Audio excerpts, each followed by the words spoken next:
The city lights flickered against the glass walls of Jack Foster's penthouse, but for the first time in years, their glow felt hollow. He stood at the window, staring out at the skyline he had once believed meant success, power, and security. Every tower reflected his empire, companies built with sleepless nights, billion-dollar deals, and sacrifices he no longer wanted to count. Yet behind him, sitting on the edge of the leather couch with a backpack too small for the weight it carried, was his son. 8-year-old Noah clutched the straps like a lifeline, his wide eyes not filled with wonder, but with a question he had asked 100 times before. "Dad, why can't we just stay here? Why can't you just find someone and tell them who we are?" His voice cracked, the fragility of grief tucked inside every word. Jack turned, his chest tightening at the sight. He tried to smile, but the truth in Noah's gaze broke him. Emma's eyes, his late wife's eyes, stared back at him. It had been 2 years, yet her absence clung to every room, every shadow, and every dream Noah still had. The therapists, the nannies, the endless distractions of wealth had only widened the space where a mother's touch should have been. "Because money changes people," Jack said softly, lowering himself to his knees before his son. "I need to know someone can love us without it. Someone who sees you, not the penthouse, not the cars, not the name Foster." He reached forward, straightening Noah's worn jacket, the one Jack had chosen deliberately for this new life. It was frayed at the sleeves, a far cry from the custom-tailored clothes the boy usually wore. For a moment, Jack's fingers lingered there, unwilling to let go, afraid of what he was about to do. He stood, walked to the safe, and began stripping himself of the symbols that had once defined him. The Rolex came off first, heavy and cold in his palm, then the platinum card, the black Amex, the ID that carried the weight of his empire. Each item clattered into the box like stones sinking into water. Finally, he slipped on the ring, the plain gold band that would complete their disguise. To the world, he would no longer be Jack Foster, billionaire CEO. He would be Jack, a widowed father starting over. The next evening, the illusion began. Father and son walked through the heavy doors of St. Martin's shelter. The air smelled of damp stone and stale bread, a far cry from the scented lobbies they were used to. Jack held Noah's hand tightly, but his grip betrayed nerves. Eyes turned toward them, quick glances measuring, weighing, calculating whether they were threat or kin. Jack swallowed the instinct to recoil, to correct posture, to assert himself. Here, status meant nothing. Here, survival meant blending in. A volunteer behind the counter scribbled their names onto a clipboard without recognition. For the first time in his adult life, Jack Foster had become invisible. He guided Noah toward their assigned bunks then. Mattresses lined in rows, the air humming with restless whispers. Noah climbed onto his bed, hugging his backpack like a shield. His small voice carried across the den. "I don't like it here. Dad, I want to go home." The words stabbed deeper than any boardroom betrayal ever had. Jack sat beside him, the spring squealing under his weight. "I know, buddy, just for a while. Trust me." He brushed his son's hair back gently, his heart twisting with guilt. Was this madness? Was he using his son as bait in an experiment of love? As the shelter lights dimmed and the night sounds rose, the coughing, the footsteps, the muted sobs, Jack lay awake staring at the ceiling. His wealth could have silenced all of this in an instant. Yet here, stripped bare of riches, he wondered if he had finally come to the one place where truth could survive. The question that lingered in the dark was not whether they could endure this new life, but whether he could hide his true self long enough to discover someone capable of loving them for who they really were. And as Noah's small hand slipped into his, Jack knew the disguise was no longer just a game of survival. It was a test of his heart. The morning came with a gray sky that seemed to press down on the city, a ceiling too heavy for hope to slip through. Jack Foster rubbed the sleep from his eyes, the thin mattress beneath him leaving his back stiff and unfamiliar aches in his body. He had slept in penthouses on beds imported from Italy, but last night's experience at the shelter reminded him of something he had forgotten. Comfort was not found in silk sheets, but in the steady breathing of his son beside him. He turned his head and saw Noah curled tightly, clutching his backpack like a treasure chest. The boy's face, peaceful in sleep, bore the exhaustion of a child forced to grow up too quickly. Jack's chest constricted. Every instinct told him to grab his son, walk out, and call the driver waiting on standby. But that would only return them to loneliness disguised as luxury. By mid-morning, The shelter buzzed with the chaos of departures. Men shuffled out for day labor, women gathered their children. Volunteers passed out bags of sandwiches. Jack helped Noah slip on his coat, still frayed at the cuffs, and forced a smile. "Let's go see the neighborhood," he said. The boy nodded, reluctant but obedient, and followed him into the cold streets of Chicago. They walked for blocks, past shuttered storefronts, cracked sidewalks, and graffiti-tagged walls. Every corner told a story Jack had once paid to avoid stories. Of survival, of neglect, of broken promises. Noah dragged his feet until his eyes lit up at the sight of a small playground, tucked behind a fence. The swing squeaked, the slide was chipped, but it was freedom. And for a moment Noah forgot where they were. He ran toward it, laughter spilling from his lips like sunlight breaking through clouds. Jack followed, but his attention snagged on the figure sitting on a nearby bench. A woman, young, her shoulders drawn inward against the wind. She wore a thin jacket patched at the elbows, her hair pulled back in a simple braid. Beside her, a little girl knelt on the ground, ranging cardboard boxes as if they were bricks of a castle. Jack slowed his pace, watching. There was something in the girl's movements of focus, a determination that reminded him of Emma when she used to sketch designs on napkins, turning scraps into visions. The child looked up first. Her curls were wild, framing a face both innocent, wise beyond her years. She couldn't have been older than 7. "Hi," she called, her voice bright and clear despite the chill. "I'm Lily. This is my mom, Sarah." The woman startled. As though dragged from her thoughts, she rose quickly, protective, her eyes narrowing at Jack and Noah. "Lily, don't bother them." Her tone was soft, but it carried a sharp edge of caution, like someone who had learned too many times that strangers could not be trusted. Jack raised his hand slightly, disarming. "It's no bother," he said, his voice steady but kind. "I'm Jack. This is my son, Noah." Sarah's gaze flicked over their worn clothes, her eyes calculating, cataloging. Jack recognized it instantly. It was the same look he'd seen in boardrooms, when competitors tried to read him. Only here, it was a strategy. It was survival. Finally, she spoke, her voice low. "Are you staying at St. Martin's too?" "Yes," Jack answered, sticking to their story. "For now, until I find work." Something flickered in Sarah's eyes. Not pity, not disdain, but recognition. She gave a small nod. "It's decent there. Better than some." Lily, oblivious to the tension, bounced to her feet and tugged at Noah's sleeve. "Do you want to see what I'm building?" Her excitement was unfiltered, the pure joy of a child with nothing but imagination as her wealth. Noah's curiosity cracked through his grief. "Sure," he said, kneeling beside her. They bent their heads together over the cardboard, voices soft but animated, the spark of a new friendship igniting in the cold air. Jack's eyes shifted to Sarah, who watched, the children with a face caught between pride and shame. She crossed her arms, as if bracing herself against more than just the wind. Jack followed her gaze and saw the truth in her posture, love wrapped in exhaustion, hope cloaked in fear. The clouds above thickened, and Lily tilted her head toward the sky. "It's going to rain," she announced. Faculty. Sarah began, gathering their belongings quickly, movements practiced, efficient. "She's never wrong about the weather," she murmured to Jack without looking up. "It's like a sixth sense." Jack hesitated, watching Sarah wince as she lifted her backpack. Instinct tugged at him, the part of him trained to step in, to provide, to fix. "Need help?" he asked carefully. Her first response was automatic. "We're fine." But then she stopped, her lips tightening, her pride and her pain battling silently. At last, she extended a worn grocery bag toward him. "Actually, could you take this one? My shoulders?" She trailed off, embarrassed. Jack accepted it with quiet gravity. The bag was lighter than he expected, but the gesture carried weight.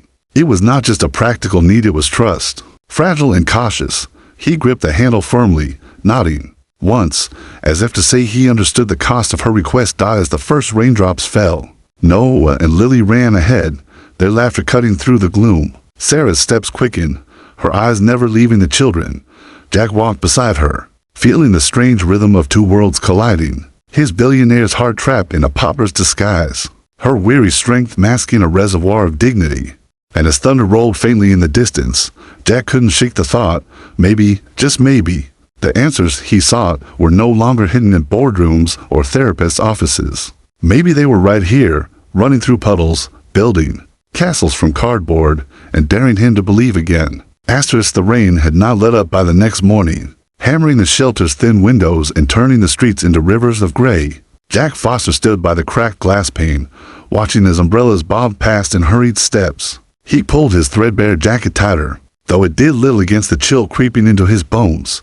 The air inside the shelter was damp and heavy with the smell of overcooked oatmeal, but it wasn't the discomfort that unsettled him. It was the realization that this world, cold, wet, unforgiving, was no temporary stage for some social experiment. For Sarah and Lily, it was daily life. Noah stirred behind him, rubbing his eyes. "Dad, can we go home now?" His voice carried both hope and weariness, a child's longing wrapped in quiet defeat. Jack turned, forcing a smile that didn't reach his eyes. "Not yet, buddy. Remember, we promised each other 1 month. Just one." Later that morning, the four of them, Jack, Noah, Sarah, and Lily, found themselves walking together through narrow streets that smelled of wet concrete and exhaust. The children splashed in puddles, their laughter echoing against brick walls, while the adults followed at a slower pace. Jack noticed Sarah's limp, subtle, but present, as though one leg bore more than its share of weight.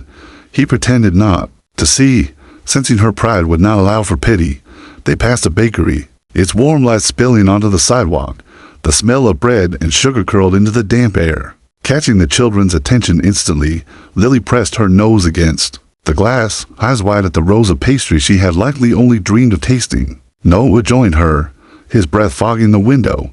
For a moment, they were simply children, hungry, hopeful, innocent. Jack's chest ached. He had the means to buy the entire shop, to give them both more than they could ever eat.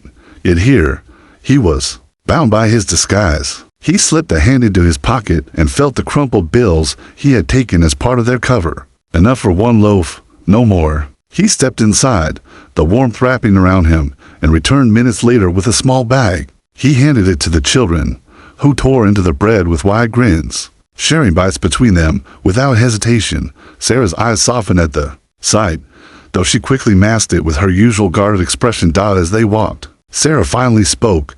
"You don't act like most men at the shelter." Jack tilted his head, feigning ignorance. "What do you mean?" "You listen," she said after a pause. "Most men there, they only think about themselves. You notice things. You carry bags that aren't yours. You look at people like they matter." Her voice tightened, suspicion slipping in, almost like you don't belong. Jack's stomach clenched. For a moment, he considered telling her the truth, but the memory of every gold-digging smile, every false promise, held him back. Instead, he forced a casual shrug. "Maybe I just got lucky with how I was raised." Sarah didn't press further, but her eyes lingered on him, searching, weighing. That night, the shelter's power flickered under the storm, plunging the rooms into darkness. The air grew tense, restless. Somewhere, a man cursed loudly, another shouted back. Fear rippled through the room like electricity. Noah clung to Jack, trembling, across the aisle. Lily whimpered and buried her face against her mother. Without thinking, Jack reached out across the shadows and touched Sarah's hand. She startled, then stilled. Their eyes met in the dim glow of emergency lights, and for the first time, Sarah allowed her fingers to remain in his dot. It was a fleeting moment, broken by the shelter staff restoring order, but it burned itself into Jack's heart. He had not held a woman's hand since Emma's dot. By the next morning, word had spread in hushed whispers. A new family had arrived at St. Martin's, a man to polite, a boy to clean. Some muttered they were running from debts, others whispered. Worse, Jack felt the stare sharpen, suspicion growing. Even no one noticed. "Dad, why are they looking at us like that?" Jack's reply was clipped. "Because people always fear what they don't understand." But deep down, he knew the truth. His disguise was already cracking. Sarah had seen it. Others were starting to sense it, and the clock was ticking. If his secret came out before he found the connection he sought, everything would collapse. And yet, as he watched Noah and Lily race down the cracked sidewalk, splashing through puddles without a care, Jack realized something terrifying.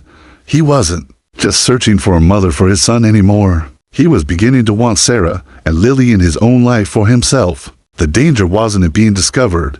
The danger was in his own heart, betraying him first. The storm had cleared by morning, but the city wore its scars. Streets shimmered with puddles, Cardboard and trash clung to the gutters, and the air smelled faintly of wet asphalt. Jack Foster walked beside Sarah and the children, his shoes soaked through, his disguise feeling heavier by the day. Every step pressed down on him like a secret he could no longer carry. He had promised himself 1 month, but already the strain of living to lives gnawed at his resolve. Noah had stopped complaining, though the silence in his eyes spoke louder. The words.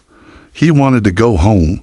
He wanted his mother, and Jack knew no shelter, no bread, no disguise could erase that pain. The group stopped in a narrow alley that led to a vacant lot. The lot had long since surrendered to weeds, cracked pavement, and forgotten furniture, but to Lily, it was a kingdom. She spread her arms dramatically as if presenting a palace. "This is where I'm building my castle," she announced proudly. Broken crates became towers, bottle caps transformed into shields, and cardboard sheets lined the ground like marble floors. Noah watched her, his usual quietness giving way to curiosity. "A castle? Well, it's just trash," he said. Lily shook her head fiercely, curls bouncy with defiance. "It's not trash if you can imagine it. This is where the king lives, and the queen, and the princess." She pointed to each makeshift structure with authority. "And this," she lifted a flap of cardboard carefully cut into a crown, "is for the king who's lonely. He needs it most." Jack froze where he stood. The words sank into him like knives. He tried to swallow, but his throat burned. The king who's lonely. How could this child, barely 7, see into the hollow place he had spent years hiding from the world? Lily skipped toward him, her tiny hands clutching the crown. She placed it gently on his head, the cardboard flimsy yet unbearably heavy with meaning. "You can be the king," she said softly, her eyes bright with innocence. "But only if you promise not to be lonely anymore." For a moment, the world tilted. Jack's vision blurred, and his chest heaved as something inside him, something he had buried with Emma, broke free. Tears spilled down his face before he could stop them. He covered his mouth with his hand, ashamed, yet unable to contain the sob that escaped.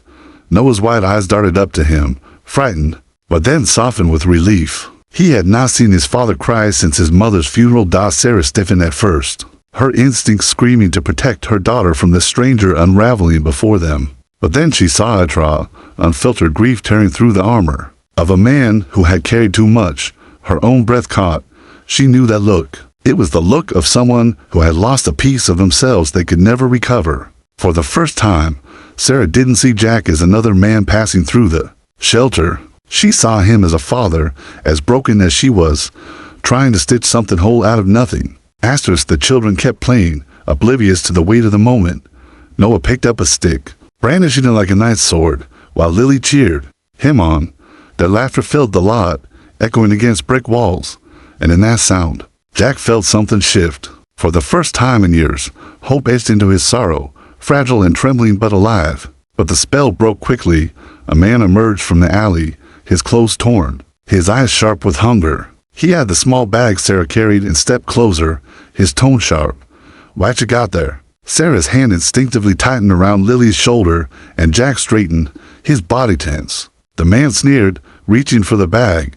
Jack stepped forward, placing himself between the stranger and Sarah. "It's nothing worth your trouble," he said calmly, though his voice carried the authority of a man who had commanded empires. The stranger paused, studying him. There was something about Jack's posture, his confidence, that didn't belong in these streets. Suspicion flared in the man's eyes. "You're not like the rest of us," he muttered, narrowing his gaze. "Who are you really?" The air tightened, suspense coiling in every breath. Jack's disguise hung by a thread, Sarah's eyes flicking between them, questions rising in her silence. But before anything more could unravel, Noah stepped forward, his small hand gripping his father's sleeve. "Leave us alone," he said firmly, his voice steady despite the tremor in his lip. The man laughed, but something in the boy's courage unsettled him. After a tense beat, he spat to the side and backed away, disappearing down the alley. The danger passed, but Jack's pulse still hammered. Sarah's eyes burned into him, filled with suspicion and something else conflict. She had seen how he stood, how his words carried weight. He wasn't like the others. She didn't know who he was, but she knew he was hiding something. And as Lily danced back to her cardboard kingdom, oblivious to the storm she had just stirred inside him, Jack realized the truth. The crown on his head wasn't just cardboard. It was a promise, and promises, once made, had a way of shattering everything you thought you knew. Asterisk, the cardboard crown still sat folded in Jack's backpack, its edges bent, but its meaning untouched. Every time his hand brushed against it, he felt the weight of Lily's words echoing in his chest.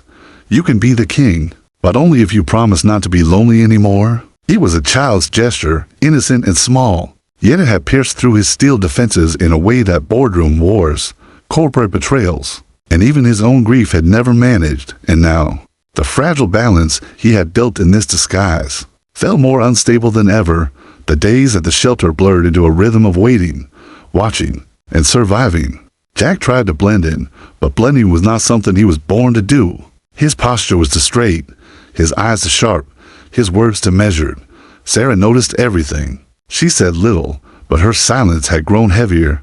It was the silence of a woman who had spent years reading danger in every man she met. That afternoon, the four of them sat at a cracked wooden table in the shelter's dining hall. The food was watery soup and stale bread, but Lily and Noah laughed between bites, swapping stories of castles and dragons as though they had known each other their whole lives. Jack found himself smiling despite the taste of the meal, the warmth of their bond more nourishing than anything in the bowl. But Sarah wasn't smiling. Her eyes were on Jack, unflinching. You speak differently, she said suddenly, her voice low but firm. Jack blinked, caught off guard. Differently, not like the others here. Your words, the way you sit, even the way you look at people. You don't belong here, Jack. So who are you really? The room seemed to grow colder. Jack forced a laugh, casual, dismissive. I told you, just a man trying to start over. Isn't that what most of us are here for? Sarah didn't look convinced. She glanced at Noah, who was animatedly describing the game to Lily, and then back at Jack. Her lips tightened. Children are honest. They don't know how to lie, but adults. Her gaze sharpened, and Jack felt the warning in her words. She wouldn't be fooled forever. Later that night, as they walked back from the park, Noah almost unraveled everything. The boy, glowing from an afternoon of play, tugged on Lily's sleeve and said without thinking, "When we go home, you should come see my room. It has—" He stopped abruptly, Jack's sharp cough cutting him off. Noah froze, realizing his mistake. "It has posters," he finished lamely, cheeks flushing. Lily didn't notice, but Sarah did. She tilted her head slightly, her suspicion deepening. "Home?" she asked quietly. Jack placed a steady hand on Noah's shoulder before the boy could answer. "He means, when we finally have a place of our own again." Sarah's eyes lingered, doubt clear in their depths. She didn't press further, but the silence that followed was thick enough to choke on. That night, as the children slept, Jack found himself pacing in the dim glow of the shelter's emergency lights. He had faced hostile takeovers, ruthless competitors, and governments breathing down his neck. Yet nothing unnerved him like Sarah's eyes. She was peeling him apart piece by piece, not with malice, but with quiet truth. If she uncovered who he was before he was ready, would she ever forgive him? Or worse, would she think everything he had shared was a lie? The breaking point came 2 days later. Supplies at the shelter had run low, and arguments broke out in the hall. Jack stepped in instinctively, his voice firm, commanding, and the room stilled. Men twice his size backed down without question. Order returned.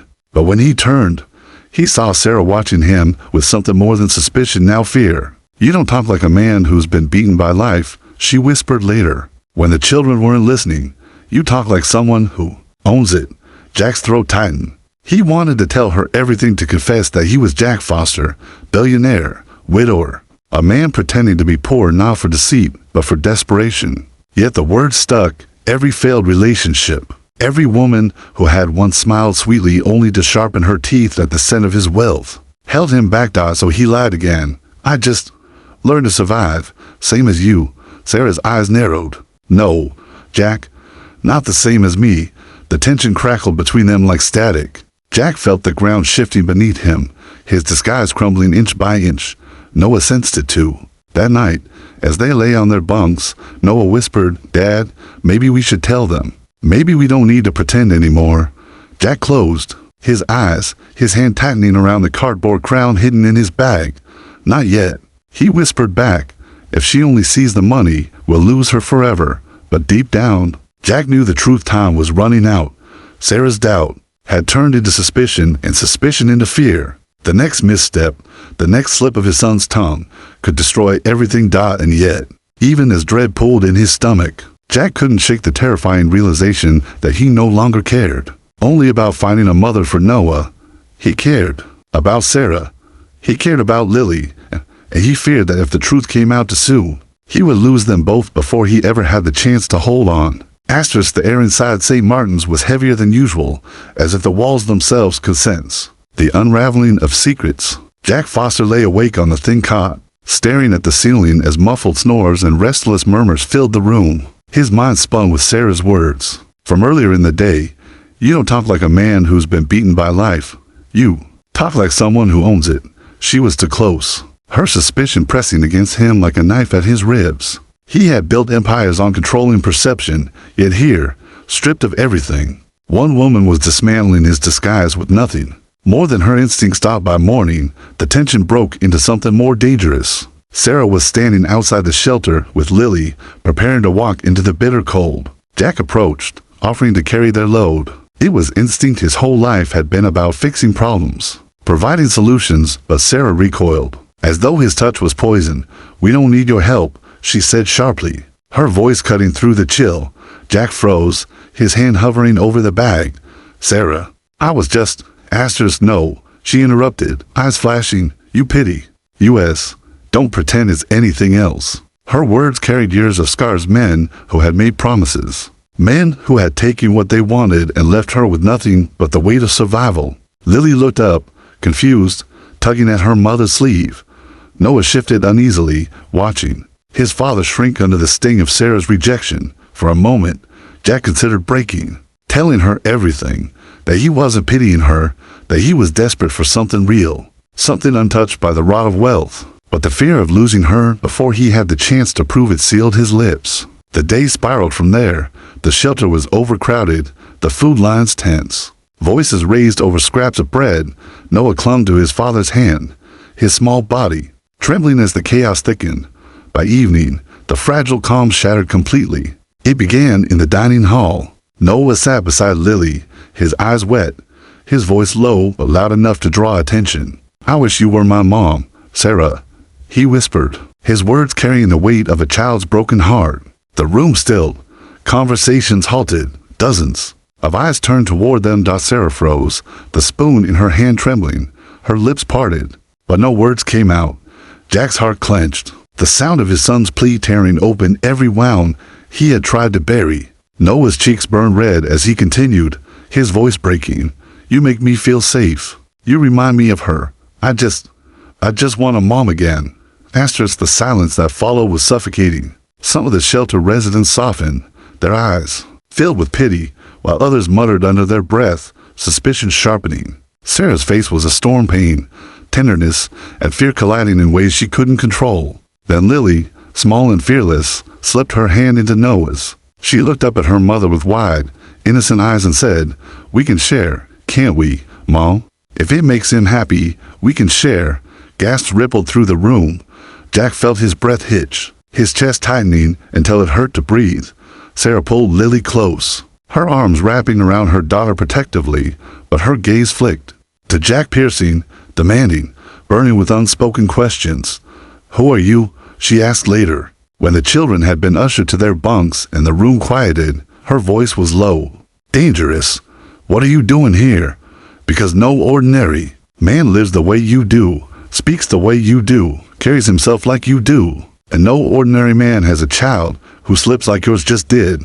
Jack's heart thundered. He wanted to tell her, to rip away the mask and lay himself bare, but fear of losing her, of losing this fragile, almost family they had begun to build kept him chained. He opened his mouth, then closed it again, retreating behind the only wall he had left. I told you, he said, his voice tight. I'm just a father trying to give my son a chance. Sarah shook her head slowly, her eyes never leaving his. No, you're something else. And if you're lying about this, what else are you lying about? The question sliced through him, leaving him raw and exposed. He turned away, unable to meet her eyes, but he felt the truth pressing against his chest like a weight too heavy to bear. The disguise was crumbling. Noah's words had lit a fire that could not be put out. That night, as the storm outside howled once more, Jack sat awake with the cardboard crown in his hands. His son's desperate plea echoed in his mind, and Sarah's suspicion burned like a brand on his skin. He was cornered. The truth would come out whether he was ready or not, and when it did, it would either destroy everything or finally set them free. The storm outside raged like it had been waiting for this night, the wind howling through the cracks of St. Martin's, as though it wanted to expose every hidden truth inside. Jack Foster sat at the edge of his cot, his elbows on his knees, the cardboard crown balanced in his hands. He traced its jagged edges with a thumb, the same edges that had once made him cry in front of a child he barely knew. He had told himself he could last a month in this disguise, but the walls of lies had grown thin, too fragile to hold. Sarah's stare from earlier still burned in his mind, her voice echoing, "If you're lying about this, what else are you lying about?"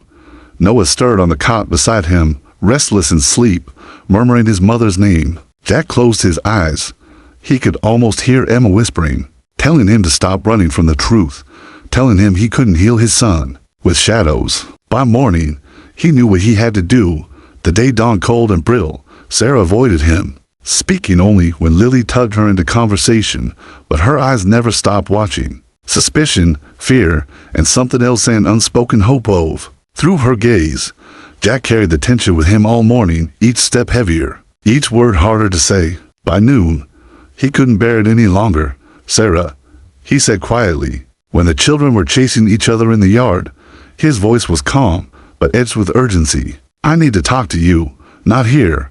Her body stiffened, her instinctive caution flashing like a shield, but curiosity stronger than fear made her nod once. She told Lily to stay within sight, and together they walked, Jack leading her down the street until they reached a small cafe tucked between a pawn shop and a laundromat. The place was empty save for the faint hum of an old radio and the smell of burnt coffee. Sarah crossed her arms, standing rigid by the door. "Well, what is it?" Jack's pulse pounded in his ears. He had stood before investors ready to tear his empire apart, had faced politicians eager to strip him of power, yet never had his voice felt so weak. "I haven't been honest with you," he admitted. Sarah's eyes narrowed. "I already know that." Jack took a breath, his throat dry. "My name isn't just Jack. It's Jack Foster." He waited, the silence stretching. The name carried weight in this city, in the world weight she couldn't mistake. "I'm the founder of Foster Tech." The words hung between them, fragile as glass. Sarah blinked once, twice, her lips parting, but no sound coming. Recognition dawned, followed swiftly by betrayal. Her arms tightened around herself like armor. "You're telling me, all this time, you've been pretending?" "Wow. She shook her head, laughter escaping sharp, bitter. "You sat in that shelter with us, ate our food, wore rags, and let me think you were one of us? For what? Some twisted game." Jack's chest burned. "No, not a game. I swear it. I was drowning in money, Sarah, but none of it could give my son what he needed. He doesn't need nannies or therapists or another stranger looking after him. He needs a mother, someone real, someone who doesn't see dollar signs when they look at him." His voice cracked, desperation cutting through his composure. "Someone like you." Sarah's breath caught, but her eyes hardened. "You lied. You let me trust you. Do you know what it costs me to trust anyone? And you," her voice broke, "you used us. You used Lily." Jack stepped closer, his voice breaking open. "No, Lily saved me. That crown." He pulled the cardboard from his bag, placing it gently on the table between them. "This silly little thing brought me to my knees. She saw me, Sarah. Not the billionaire, not the man hiding behind walls. Me, and I haven't felt that in years." Tears brimmed in Sarah's eyes, though she blinked them back fiercely. "So what now? You reveal yourself, expect me to fall at your feet because you're rich?" Jack shook his head, shaking so hard his voice trembled. "No, I expect nothing. I only needed you to know the truth, even if it means you walk away. But please don't walk away from Noah. He needs you, more than I can explain." At that moment, the door burst open and Noah stumbled inside, his face pale. Lily followed, holding his hand. Noah's eyes darted between his father and Sarah, sensing the storm. "Dad," he whispered. Jack crouched down, pulling his son close. "Noah, it's okay. She knows now. Sarah's chest rose and fell as she looked at the boy, this fragile, grieving child who had once whispered, "I wish you were my mom." Her heart twisted. She could walk away. She should walk away. But Lily's small hand tugged at her coat. Her daughter's voice soft. "Mom, don't be mad. He just wants what we want. A family." Silence swallowed the room. Sarah's eyes darted to the cardboard crown lying between them. Slowly, almost unwillingly, she reached for it. She walked to Jack, her hand trembling, and placed it back on his head. Her voice was barely a whisper, but it carried the weight of everything. Unsaid, "You can be the king," she murmured, repeating her daughter's words. "But only if we're your family." Jack's breath shuddered out of him.